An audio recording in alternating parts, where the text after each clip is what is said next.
Bienvenue dans En attendant l'UFC. La question de la semaine, elle concerne le retour de Jon Jones et son prochain combat prévu peut-être à l'UFC 200 contre Daniel Cormier. UFC 200, tout est prêt, mais pour vous Antoine, ça ressemble cette affiche entre Jon Jones et Daniel Cormier à un event de substitution.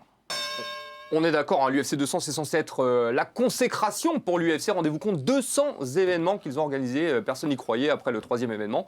Bref. Et pour cette grosse carte, ils avaient bien sûr prévu Conor McGregor. Il y a eu des histoires avec l'UFC. Un bras de fer est en train de se jouer entre les deux. Conor McGregor, finalement, est out de cet événement. Et l'UFC cherche une substitution. Et ils ont trouvé Jon Jones qui a combattu ce week-end. Jon Jones qui n'a pas été très performant ce week-end. Et bien sûr... Quelles options restent-ils à l'UFC après le départ de Conor McGregor? Je pense que la meilleure solution pour l'UFC, ce serait de rappeler Conor McGregor et de lui filer les millions qu'il veut. Mais ça tombe plutôt bien que Jon Jones puisse participer à l'UFC 200 et en plus il y aura une ceinture en jeu contre Daniel Cormier, n'est-ce pas, Gilles Arsène? Parce que Jon Jones, c'est le meilleur. Bien sûr, c'est le meilleur. C'est le plus grand. Moi, personnellement, je suis fan de Jon Jones, de Belfort, etc. Mais j'aime bien Jon Jones parce que c'est un combattant créatif. C'est-à-dire qu'il sait un peu tout faire. Il est l'exemple du MMA. C'est-à-dire qu'il sait faire du sol, debout. Voilà, il sait tout faire. Il ne sait pas tout faire. Il ne sait pas parler comme Conor McGregor. Et ça, c'est important. C'est vrai que ça fait gagner plus d'argent. Oui, mais dans un event où il va un peu nous jouer le retour du roi, c'est-à-dire peut-être tenter de récupérer sa ceinture, ça vaut quelque chose quand même. Bien sûr. Moi, personnellement, il m'a déçu sur son combat. Parce que même si, beaucoup vont le défendre, comme je dis, qui aime bien, châtie bien.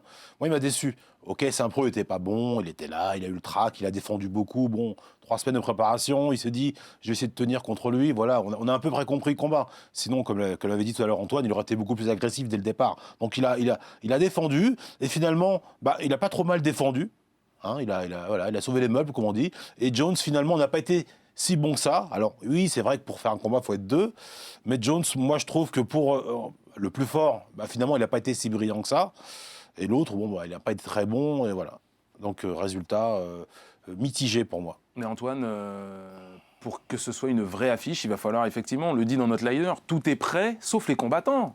Ils sont quand même tous les deux blessés aujourd'hui. Alors, on vous rappelle, qu'on a entreaperçu Jon Jones... dans les vestiaires après le combat contre Saint-Preux, dans une chaise roulante. Apparemment, il s'est blessé au pied, donc il doit passer devant le médecin. On va lui faire des rayons X sur le pied, voir s'il n'y a pas de blessure. S'il y a une blessure, effectivement, ça veut dire qu'il ne sera pas prêt pour l'UFC 200. C'est au mois de juillet, c'est début juillet. C'est un vrai risque pour l'UFC, ça. Mais bien sûr. D'autre côté, Cormier est lui aussi blessé. Il attend aussi l'aval des médecins. Bon, a priori, les médecins devraient donner leur aval. Mais il y a toujours ce risque aussi que l'un des deux se reblesse en amont de cet événement, et dans ce cas-là, s'ils ont tout misé sur Jones contre Cormier et que l'un des deux s'est blessé, l'UFC 200 il part en fumée. On va quand même partir sur l'hypothèse que les deux seront aptes à combattre. Jon Jones, c'est quand même l'enfant chéri du MMA.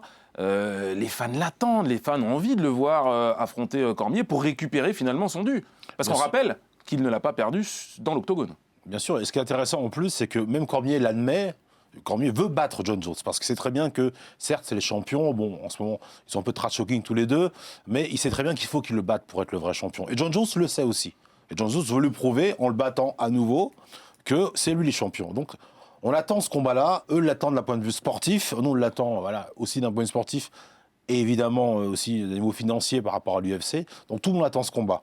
Pour moi, malheureusement, le retour du roi, parce que j'aime bien employer cette expression, il commence à se faire sentir le roi, quoi. Et donc il est revenu, il n'a pas été très bon, Saint-Pro n'était pas bon, ok, certes, mais honnêtement, j'ai un peu peur, et je ne sais pas, même s'il a retenu ses coups, mais j'en doute quand même. Est-ce que la prestation de Jon Jones face à OSP relance finalement renforce la conviction que Daniel Cormier est capable de le faire, de le battre, tout simplement? Je ne suis pas vraiment sûr de ça. Daniel Cormier, on a vu c'était quoi son handicap dans le premier combat. Je ne vois pas qu'est-ce qui pourrait changer entre les deux combats. En tout cas, on sait qu'il y a un bon règlement de compte entre les deux. Ils se détestent. Donc, je pense que l'UFC va pousser vraiment là-dessus. La rivalité entre les deux hommes. Après l'issue du combat, effectivement, Jon Jones n'a pas tout donné sur ce combat. Mais peut-être qu'il donnera plus la prochaine fois. Et peut-être qu'il abordera le combat totalement différemment. Donc...